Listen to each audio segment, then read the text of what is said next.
আসসালামু আলাইকুম। সবাইকে স্বাগত জানাচ্ছি আমার দেশ স্পেশালে। সঙ্গে আছি তামান্না মিনহাজ। আমাদের আজকের স্পেশালের শিরোনাম, বাংলাদেশ সেনাবাহিনীতে ৪ খলিফার নামে কোম্পানি, আতঙ্কে ভারত। চলুন দর্শক জেনে নেওয়া যাক বিশেষ খবরটির বিস্তারিত। সামাজিক মাধ্যমে একটি খবর ছড়িয়েছে যে বাংলাদেশ সেনাবাহিনী দ্বিতীয় বাংলাদেশ ব্যাটালিয়ন নামে একটি নতুন ব্যাটালিয়ন গঠন করেছে। এই নতুন ব্যাটালিয়নের অধীনে মোট ৪টি কোম্পানি গঠন করা হয়েছে, যেগুলোর নামকরণ করা হয়েছে ইসলামের ৪ খলিফা হজরত আবু বকর রাদিয়াল্লাহু তাআলা আনহু, হজরত ওমর রাদিয়াল্লাহু তাআলা আনহু, হজরত ওসমান রাদিয়াল্লাহু তাআলা আনহু এবং হজরত আলী রাদিয়াল্লাহু তাআলা আনহুর নামে। এ বিষয়ে মূলধারার সংবাদ মাধ্যমে কোনো খবর প্রকাশিত হয়নি, তবে ভারতের একাধিক সংবাদ মাধ্যমে এ নিয়ে প্রতিবেদন ছাপা হয়েছে। দ্য ডিসেন্ট বাংলাদেশ সেনাবাহিনীর দুটি সূত্র থেকে খবরটির সত্যতা সম্পর্কে নিশ্চিত হয়েছে। দুটি সূত্রই মিডিয়ার সাথে কথা বলার জন্য অনুমোদিত না হওয়ায় তাদের নাম প্রকাশ করতে রাজি হননি। বাংলাদেশ সেনাবাহিনীর ফেসবুক পেজে গত 18ই জুন প্রকাশিত এক বিজ্ঞপ্তিতেও নতুন ব্যাটালিয়ন উদ্বোধনের বিষয়ে জানানো হয়েছে। বিজ্ঞপ্তিতে বলা হয়েছে, সেনাবাহিনী প্রধান বিএমএতে দ্বিতীয় বাংলাদেশ ব্যাটালিয়নের শুভ উদ্বোধন করেন। আধুনিক যুদ্ধক্ষেত্রের চ্যালেঞ্জ মোকাবিলায় বিএমএতে প্রশিক্ষণরত অফিসার ক্যাডেটগণের পেশাগত দক্ষতা, নেতৃত্বের যোগ্যতা অর্জন এবং প্রশিক্ষণের সার্বিক মানোন্নয়নের লক্ষ্যে প্রথম বাংলাদেশ ব্যাটালিয়নের পাশাপাশি দ্বিতীয় বাংলাদেশ ব্যাটালিয়ন প্রতিষ্ঠা করা হয়েছে। সেনাবাহিনীর দুটি সূত্র থেকে জানা গেছে, সম্প্রতি দ্বিতীয় বাংলাদেশ ব্যাটালিয়নটি গঠিত হয়েছে। এর আগে প্রথম বাংলাদেশ ব্যাটালিয়ন নামে একটি ব্যাটালিয়ন ছিল, যেখানে মোট ৬টি কোম্পানি রয়েছে। এর সাথে নতুন ব্যাটালিয়ন যুক্ত হলো, যেটিতে ৪টি কোম্পানি করা হয়েছে। এই ৪ কোম্পানির নামকরণ করা হয়েছে ইসলামের ৪ খলিফার নামে। প্রথম বাংলাদেশ ব্যাটালিয়নের ৬ কোম্পানির নাম বাংলাদেশের ১৯৭১ সালের মুক্তিযুদ্ধের বীরদের নামে।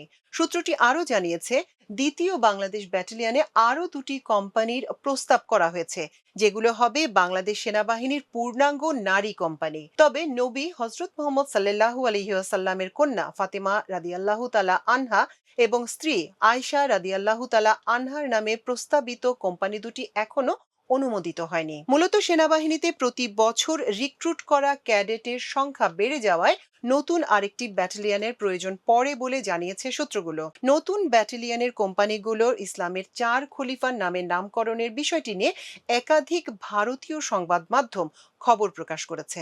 এসব খবরে বাংলাদেশ সেনাবাহিনীর এমন সিদ্ধান্তকে সশস্ত্র বাহিনীর ইসলামীকরণ হিসেবে উপস্থাপন করা হয়েছে। যদিও ভারতীয় সেনাবাহিনীতে একাধিক ইউনিটের নাম হিন্দু দেবতাদের নামে রয়েছে।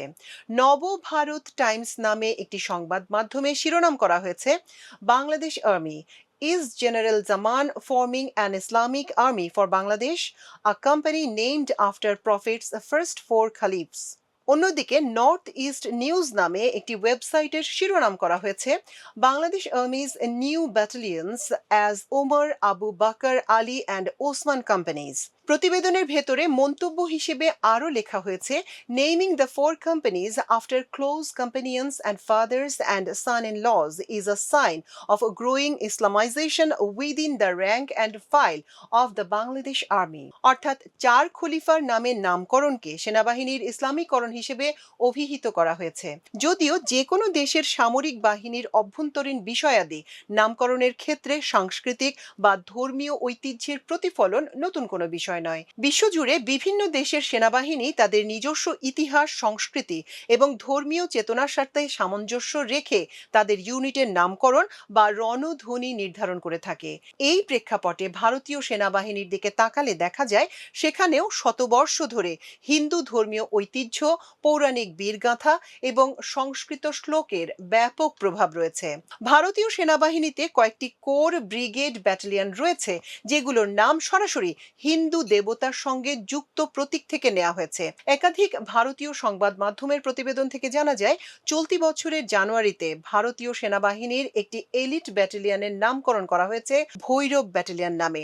ভৈরব হচ্ছে হিন্দু দেবতা শিবের অগ্নিমূর্তি। এছাড়া কয়েকটি ইউনিটের নামকরণ করা হয়েছে, যেগুলো হিন্দু ধর্মের বিভিন্ন প্রতীকের নামে। যেমন ভারতীয় সেনাবাহিনীর 17 কোরকে বলা হয় ব্রহ্মাস্ত্র কোর, 21 কোরকে বলা হয় সুদর্শন চক্র কোর, 33 কোরকে বলা হয় ত্রিশক্তি কোর, 11 কোরকে বলা হয় বজ্র কোর, 10 কোরকে বলা হয় চেতক কোর। ব্রহ্মাস্ত্র হিন্দু পুরাণের অন্যতম শক্তিশালী দিব্যাস্ত্র। এটি মহাভারত এবং রামায়ণে বহুবার এর উল্লেখ করা হয়েছে। নামটির সঙ্গে সরাসরি ব্রহ্মা প্রদত্ত অস্ত্রের সম্পর্ক রয়েছে এবং সামরিক শক্তির সর্বোচ্চ প্রতীক হিসেবে এটি ব্যবহৃত হয়। সুদর্শন চক্র হলো বিষ্ণু এবং তার অবতার কৃষ্ণের ঐশ্বরিক অস্ত্র। হিন্দু ধর্মে এটি ধর্মরক্ষা, ন্যায় ও অশুভ বিনাশের প্রতীক। বজ্র মূলত বৈদিক দেবতা ইন্দ্রের অস্ত্র। ঋগ্বেদে ইন্দ্র বজ্র দিয়ে বৃত্রকে বধ করেন। ত্রিশক্তি শব্দটি 3 শক্তি অর্থে ব্যবহার করা হয়। শক্তি হিন্দু ধর্মে দেবী বা মহাশক্তির অন্যতম মৌলিক ধর্মতাত্ত্বিক ধারণা। যদিও ত্রিশক্তি কোনো নির্দিষ্ট দেবীর নাম নয়, তবে দুর্গা, কালী, পার্বতী প্রমুখ দেবীদের সমষ্টিগত শক্তির ধারণাকে এর সঙ্গে সম্পর্ক রয়েছে। চেতক ছিলেন মহারানা প্রতাপের কিংবদন্তিতুল্য ঘোড়া। মহারানা প্রতাপকে ভারতে বহু হিন্দু জাতীয়তাবাদী বর্ণনায় মুঘল সম্রাট আকবরের বিরুদ্ধে হিন্দু প্রতিরোধের প্রতীক হিসেবে উপস্থাপন করা হয়। ভারতীয় সেনাবাহিনীর রেজিমেন্টাল কাঠামো ব্রিটিশ আমল থেকে এমনভাবে গড়ে উঠেছে যা মূলত ভারতের আঞ্চলিক ও সাংস্কৃতিক পরিচয়ের সাথে অবিচ্ছেদ্য। অধিকাংশ রেজিমেন্টের রণধ্বনি এবং আদর্শ ভিত্তি সরাসরি হিন্দু দেবদেবী বা প্রাচীন বীরদের নামে অনুপ্রাণিত।